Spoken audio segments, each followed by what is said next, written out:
So let's dive into what's probably one of the most meaningful shifts in defence procurement we've seen in years. The Environmental Sustainable Procurement Policy. It's a game changer, folks, and that's not an exaggeration. Absolutely, Darian. For starters, this policy mandates sustainability requirements for construction projects over $7.5 million, starting from July 1st, 2024. These are non-negotiable. Every contractor needs to be ready. Ready is the key word here because the timeline is tighter than ever. By July 1st, 2025, we're talking about this extending beyond just construction to sectors like ICT and even furniture. Basically, they're casting the net wide, fast. And it makes sense. Defence has a massive purchasing power, and aligning it with sustainability goals means significant reductions in emissions and waste. It's about making sustainability a core part of procurement, not just an afterthought. Yeah, no more box-ticking exercises. Now it's about proving that your bid actively reduces greenhouse gas emissions and contributes to a circular economy. You can't just talk the talk anymore. Right, and this policy integrates those goals directly into the tender evaluations.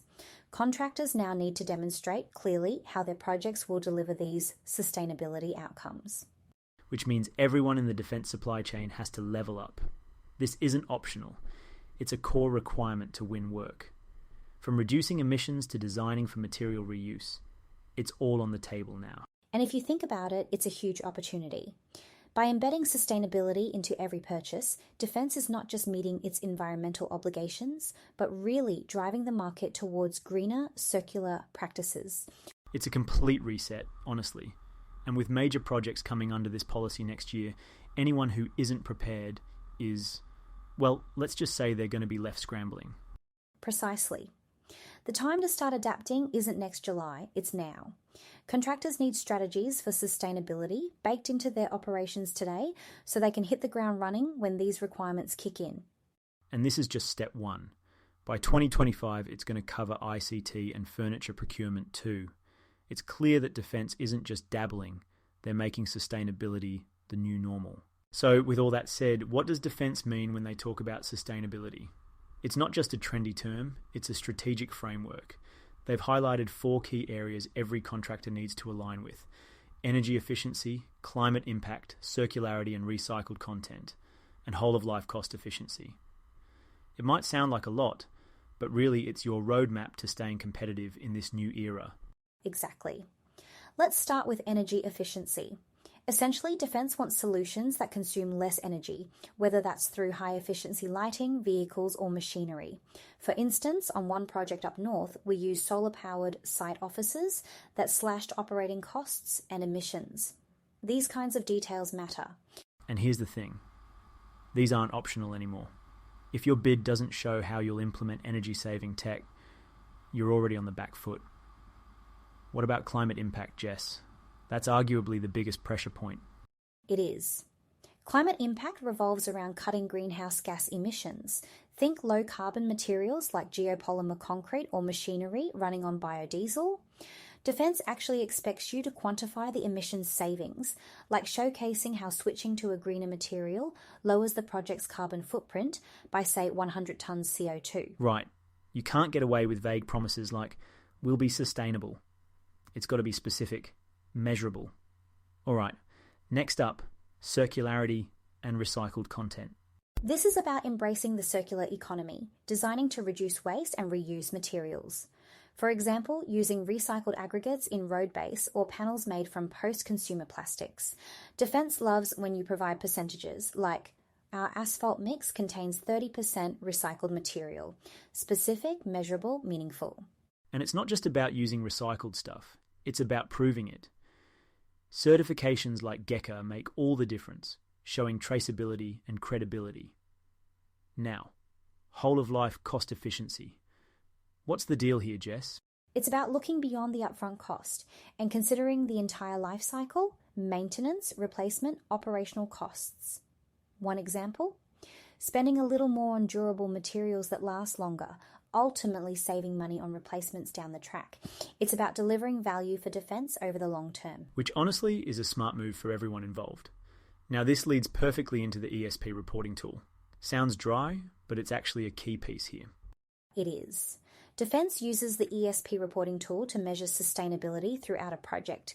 It's a detailed spreadsheet capturing everything from material types and recycled content percentages to the carbon footprint of your construction method. Gathering this data ahead of time is crucial. It's not something you can throw together last minute. Yep, and it's where a little prep goes a long way. You're listing certifications, material descriptions, even embodied carbon values in some cases. It's comprehensive, but if you've done your research, it's manageable. Agreed. To put this into context, let's touch on a project where these criteria could have made a tangible difference. Take, for example, a barracks refurbishment project from a few years ago. If they'd incorporated recycled timber and low-carbon concrete, it would have reduced waste significantly while cutting embodied emissions by thousands of tonnes. And imagine coupling that with energy-efficient HVAC systems. They would have not only hit sustainability targets, but cut long-term operational costs by tens of thousands. That's the kind of forward-thinking Defence is looking for. Exactly. This is the new standard. Contractors now need to show they're achieving this, and the ESP reporting tool is where it all comes together. Being specific and measurable here isn't just about scoring points, it's about proving you can deliver real, lasting outcomes. Now that we've unpacked the ESP reporting tool and its role in tracking sustainability outcomes, let's move to the next question. How do you make your tender truly stand out? It's not just about meeting the minimum requirements. Showcasing robust sustainability commitments and building strategic collaborations like with SMEs can really set you apart. Right, it's all about being specific and actionable. Vague claims like, "we care about the environment, just don't cut it anymore." What evaluators want to see are measurable goals and real examples of how you're aligning with Defence's sustainability objectives. Exactly. Take Transmutation, for example. They make rebar chairs, those little supports for reinforcing steel, from 100% recycled plastic. I mean, over 90% of the material comes from industrial waste. Include something like that in your bid. And suddenly, your submission looks a whole lot greener. Plus, they're GECA certified, so you're not just saying the product is sustainable, you're proving it with third-party credentials. Defence evaluators notice that level of detail. It's a clear way to score points under the circularity and recycled content criteria. And then there's DeFi, their HDPE panels, made from 100% recycled Australian plastic. Think about that for your fit-outs or cabinetry. It's durable, low carbon, and comes with a take-back program for end-of-life recycling. It's sustainability with a plan. Those panels hit multiple policy targets. They reduce waste, cut emissions, and support a circular economy. And here's an important point. Working with SMEs like DeFi or Transmutation doesn't just enhance your bid, it also shows Defence that you're engaging with innovative local suppliers.